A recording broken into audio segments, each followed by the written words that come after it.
감사하는 영이 참 아름답습니다. 저는 여러분의 영이 스피릿이 감사하는 영이 되십시오. 불평과 원망하는 것. 불평하고 원망하는 사람은 모든 것이 당연해요. 내가 이렇게 남에게 민폐 안 끼치고 열심히 했으니까 이런 배우자를 얻고 이런 가정을 얻으며 내 아들과 딸은 이 정도의 합격과 이 정도의 진학과 이 정도의 결혼, 이 정도의 규모를 삶아야 되고 나는 이렇게 열심히 노력했으니까 이 정도로 건강해야 되고 모든 것이 자기의 인풋에 의해서 아웃풋이 나왔다고 생각하니까 당연한 거라고 생각합니다. 여러분, 저도 그렇게 생각했어요. 그러나 인생에서 당연한 것은 없어요. 모든 것이 하나님의 은혜고 모든 것이 하나님이 붙잡아 주셨고 나도 모르는 위기의 순간에 나도 모르는 최악의 순간에 하나님이 나를 붙잡고 건져 올려주신 것이다. 할렐루야. 바울이 아덴에 도착했습니다. 그리스의 지금의 아테네예요. 물 만난 고기예요. 와, 소크라테스, 아리스토텔레스, 플라톤, 파르테논 신전, 지성의 집합소였어요. 철학의 본산이었습니다. 당신은 로마 제국의 시대예요. 로마에 있는 청년들도 여러분 로마에서 그 라틴어와 뭐 이런 걸 다 공부하다가도 어떻게 헬라로 오고 싶은 거예요. 그건 뭐냐면 그리스 와서 철학을 공부하고 싶은 거예요.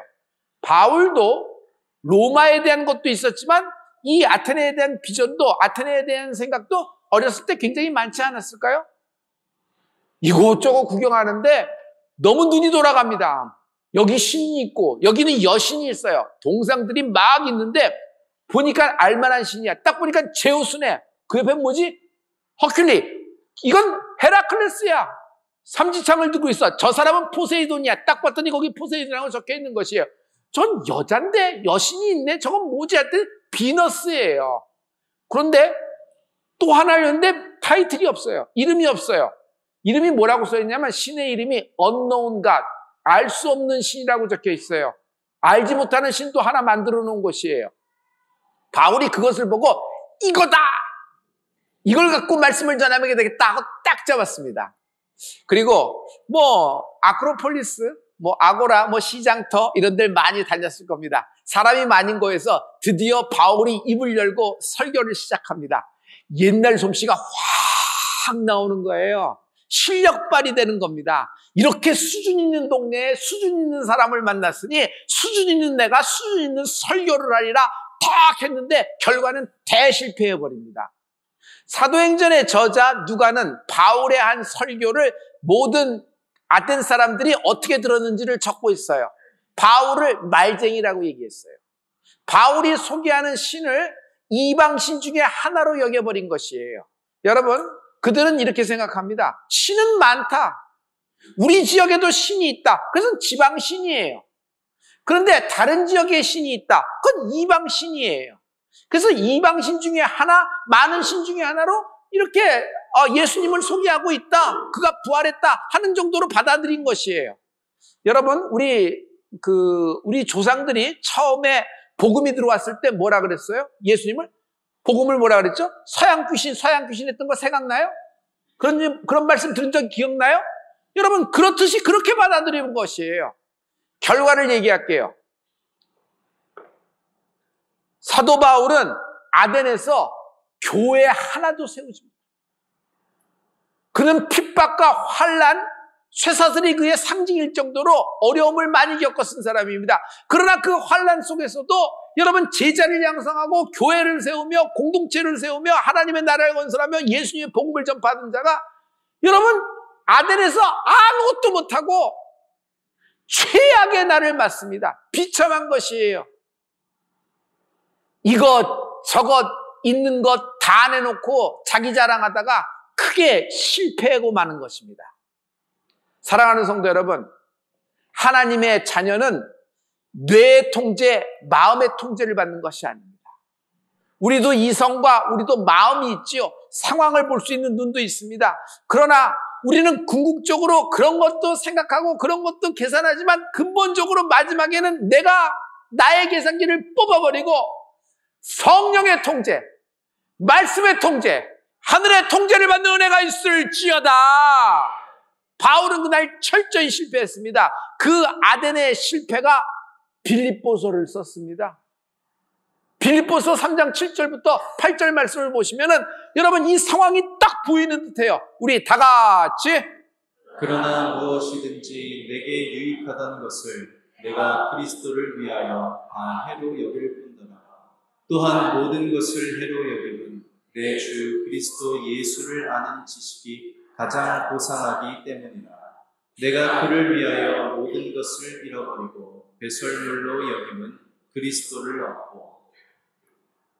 바울은 자기에게 그동안 자기의 자랑거리, 자기의 출신, 자기의 어떤 학벌, 자기의 어떤 사사계보, 자기가 갖고 있는 라이센스, 이런 것이 전부 다 유익하다고 생각했던 것을 예수를 만난 후 해로 여겼다 그랬어요. 배설물로 여겼다 그랬어요. 언제 이런 것을 확 깨달았을까요? 이것이 그냥 끄덕여지고 이렇게 돼야 됐다. 자기의 겸손의 표현이 아니라 저는 이 아덴의 실패가 바울에게 큰 디딤돌이 된 줄 믿습니다. 최악의 날에 감사하십시오. 하나님은 그 최악의 날, 당신의 최악의 순간에 하나님은 당신을 통하여 오히려 위대한 일을 계획하고 계십니다. 말씀 중에 시편 50편 15절에 환난 날에 나를 부르라. 내가 너를 건지리니 하나님을 영화롭게 하리라 말씀이 있어요. 여러분 환난 날이 있습니다. 인생을 살다 환난 날이 있어요. 어떤 해는 내 인생에 최악의 해가 있어요. 어떤 날은 절대로 잊어버리지 못할 최악의 날이 있습니다. 저의 최악의 날은 수치의 날이에요. 내가 보는 앞에서 내 부모님이 수치를 당하는 모습을 내가 본 게 나의 수치예요. 이것이 나에게는 최악의 날이에요. 그리고 내가 가장 사랑하는 것에서 가장 거절당한 것이 내가 가장 최악의 날이에요. 그 해를 잊지 못하고 그 날을 잊지 못하고 그 순간을 잊지 못해요. 그래서 이것이 환난입니다. 여러분, 이 환난 가운데 있는 사람이 바로 당신입니다. 오늘 이 환난 날에 하나님을 만나는 은혜가 있을지어다. 메마른 뼈다구 같은 신세예요. 에스겔 골짜기에 생기가 없지요. 에스겔 골짜기에 메마른 뼈다구들 회생 가능성이 몇 퍼센트 있어요? 0.0000001%가 있어요? 그것도 없어요. 전혀 지로의 상태예요. 그러나 하나님의 생기가 들어가니까 이것이 살아나며 하나님의 군대가 되어 에스겔 골짜기를 빠져나가더라. 할렐루야. 여러분 아무리 지금 이리저리 치고 오도가도 못하는 신세, 아무것도 못하는 꼼짝 못 낀 신세, 인생의 최악의 순간, 최악의 날, 최악의 해를 맞았다고 하더라도 당신은 하나님의 계획 속에, 은혜 속에 포함되어 있다. 심지어 실패와 죽음 앞에서도 감사하십시오.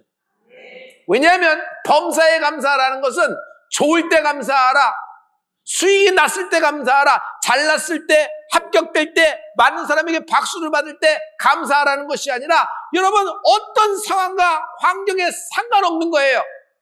부유하거나 가난하거나 슬프거나 기쁘거나 여러분 하나님이 주시는 미래의 소망을 바라보면서 현재의 나의 태도를 결정하세요. 이것을 크리스천이라고 합니다. 여러분 절대 감사가 터지는 은혜가 있을지어다.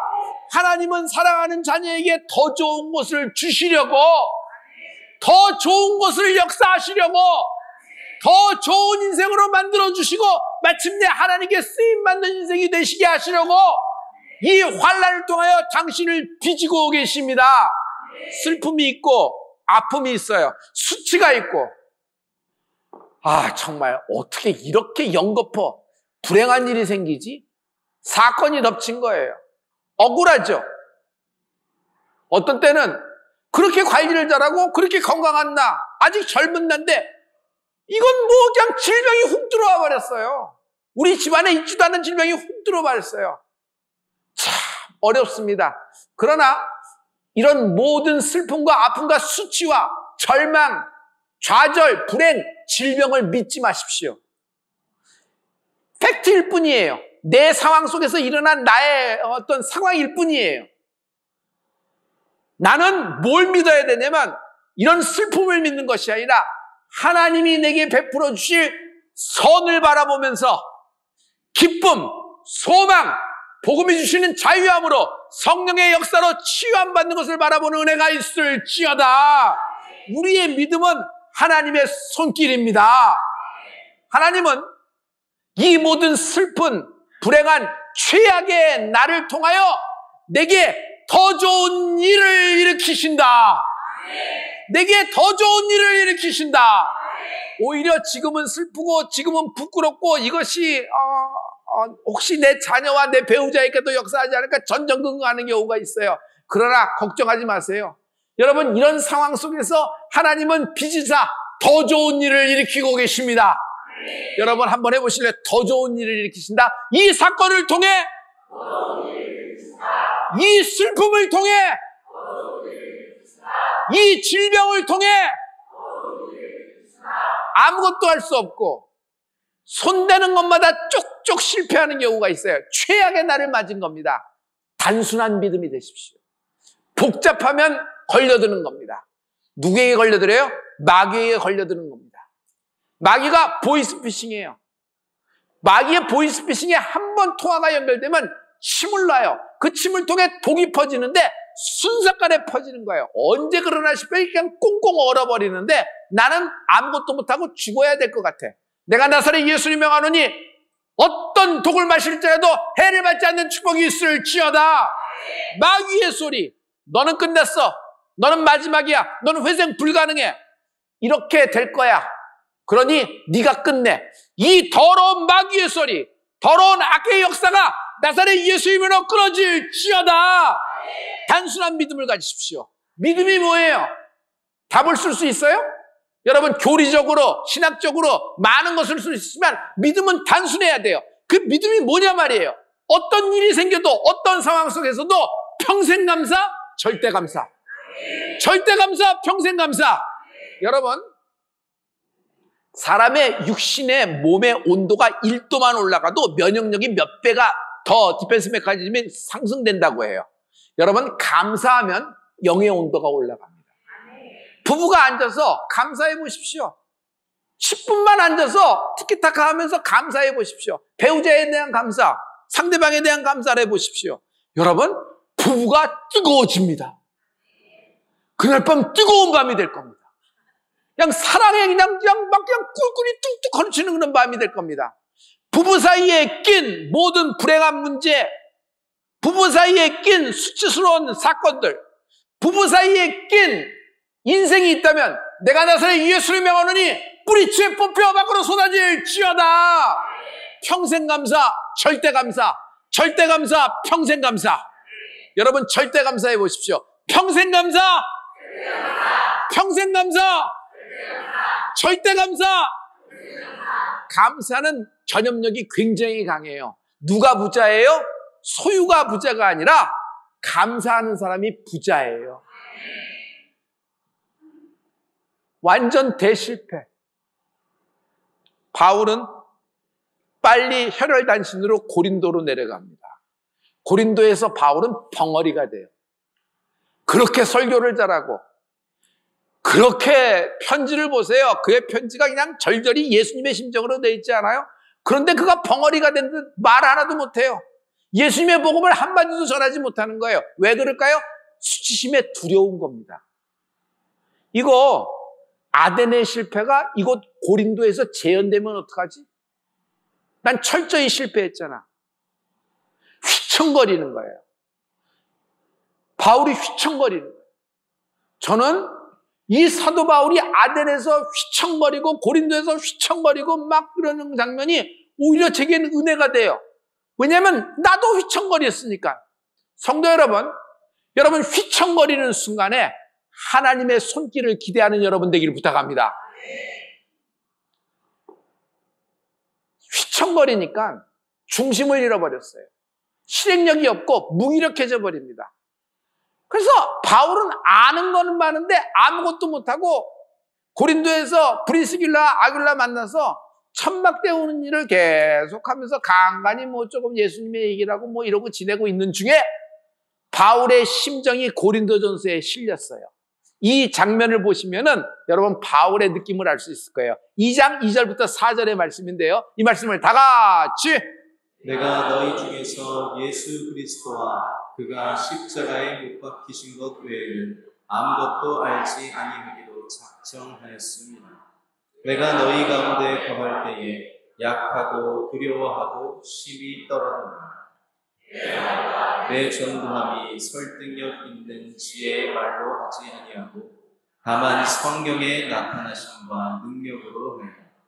고린도에 있을 때 약하고 나약해졌어요. 바울이 쇠사슬 앞에서도 내일 목이 달아날지 못하는 그 밤에 최악의 밤 한밤중에도 찬양하고요 하나님께 감사기도했던 바울인데도 담대하게 하나님의 복음을 외치는 것과 나약해졌어요. 그리고 떨린다 그래요. 두려운 거예요. 두려움이 확 임한 거예요. 휘청거리는 것입니다. 바울은 이것이 바울의 인간적으로는 마지막이 될 수도 있는 순간이에요. 그런데 하나님이 개입하신다. 하나님이 개입하신다. 성도 여러분, 하나님의 자녀에게는 휘청거리는 순간에 하나님이 개입하신다.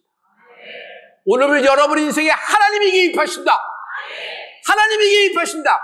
나약하고 두렵고 떨리고 어쩔 줄 몰라 오도 가도 못하는 신세가 되는 최악의 날, 최악의 순간, 최악의 밤을 맞았을 때 하나님이 개입하신다. 갑자기 환상이 확 열어지는 것이에요. 예수님이 나타나요. 예수님인지 어떻게 알았을까? 그 음성이 그 음성이야. 전에 다메섹에 갔을 때 자기도 모르고 최악의 순간을 맞이하잖아요. 지옥길로 가는 거예요. 예수님의 제자들을 잡으러 공문서를 들고 집행하러 다메섹으로 갑니다. 그때 예수님이 일방적으로 나타나서 여러분 바울을 막아주십니다. 그 예수님이 나타나는 것이에요.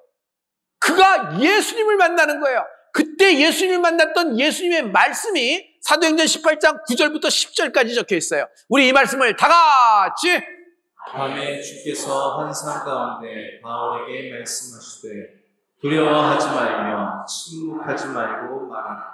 내가 너와 함께 있음에 어떤 사람도 너를 대적하여 해롭게 할 자가 없을 것이니 이는 이 성 중에 내 백성이 많으리라 하시더라.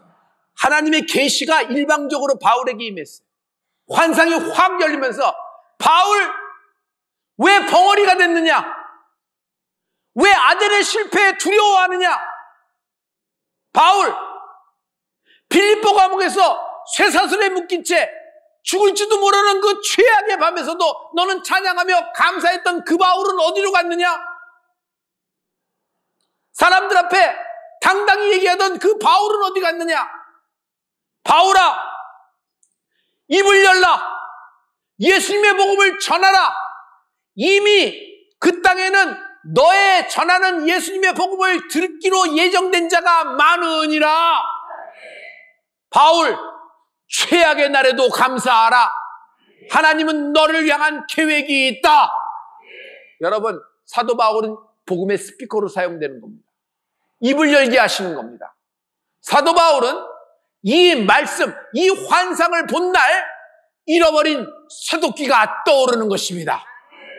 성도 여러분, 나를 향한 하나님의 섭리를 재발견하십시오. 최악의 순간, 최악의 밤이에요. 최악의 그 날이에요. 수치의 날, 부끄러움의 날이에요. 전혀 잊을 수 없는 치욕의 날입니다. 그러나 그날 하나님의 계시가 임하는 축복이 있을지어다.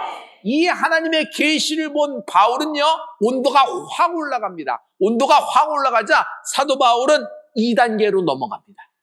여러분, 여러분의 판이 바뀌는 축복이 있을지어다. 영적인 순간에도 판이 바뀌는 순간이 있어요. 영적인 순간에 판이 바뀌는 데는 뭐 으쌰으쌰해서 되는 것이 아니라 평생 감사, 절대 감사, 절대 감사, 평생 감사. 할렐루야. 바울이 공항으로 갑니다. 당시의 공항은 항구예요. 비행기가 없으니까 배를 타야 되잖아요. 갱그레아 항구로 가는 겁니다. 갱그레아에서 바울은요, 결단을 합니다. 그의 결단의 평지로 머리를 삭발을 하는 거야. 갱그레아 해변에서. 그는 소원을 갖고 있었어요. 그 소원을 하나님께 다시 하려며 그가 결단을 하는 겁니다. 그의 결단 속에 뭐가 있었을까요?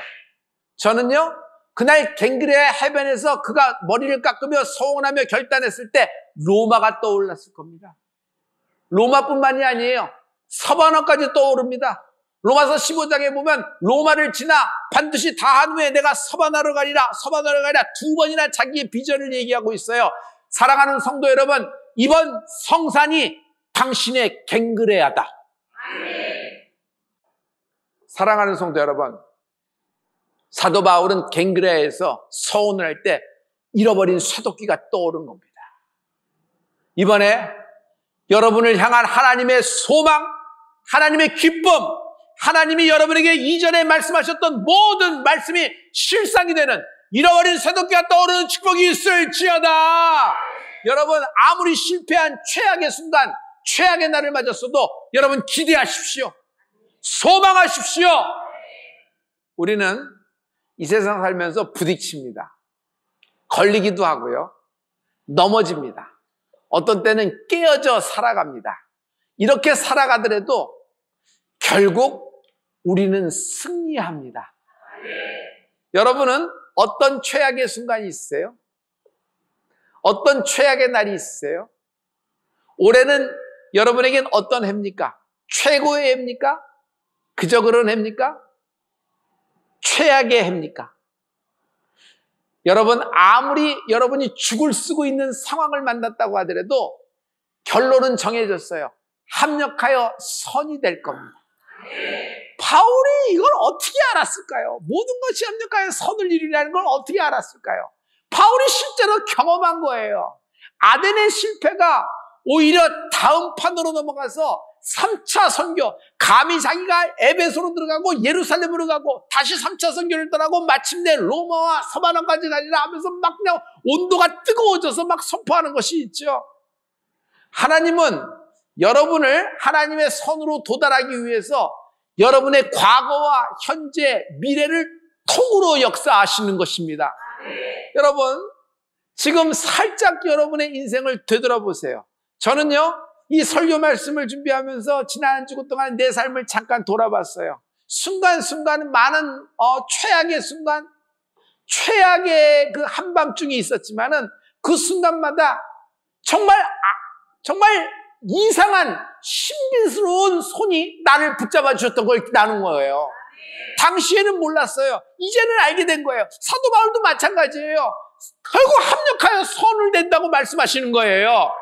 현실적으로는 내가 고난 중이에요. 현실적으로는 나에겐 최악의 순간 수치스러운 일이 벌어졌습니다. 그러나 영적인 세계에선 이미 승리한 것입니다. 이 영적으로 승리한 하나님의 승리가 내 현실에서 실상이 되는 은혜가 있을지어다. 여기까지 도달하기 위해서 절대 감사, 평생 감사가 필요한 거예요. 할렐루야! 할렐루야! 갱그레아에서 그가 머리를 삭발하고 서원한 이후 에베소로 진입합니다. 에베소에는 그냥 도착하자마자 그들 안에서 이렇게 얘기합니다. 그냥 다 1절하고 뭐라고 얘기하냐면 너희가 믿을 때 성령을 받았느냐? 우리가 믿습니다. 그러나 성령이 있다는 말도 들어보지도 못했는데요. 그러면서 시작하는 것입니다. 에베소의 결론이 뭐예요? 성령으로 시작했으면 성령으로 끝나는 축복이 있을지어다. 그래서 사도 바울은 성령에 불타는 인생이 됩니다. 가는 곳마다 환난과 핍박이 있지만 그는 성령으로 돌파하고 성령의 이끌리심을 받는 것이에요. 할렐루야! 사랑하는 성도 여러분, 오늘 당신을 향한 하나님의 다정하고도 다감한 하나님의 손길을 느끼십시오. 하나님이 성령의 불로 여러분을 뜨겁게 역사하실 것입니다. 지금의 최악의 날, 최악의 순간을 돌파하게 될 것이다.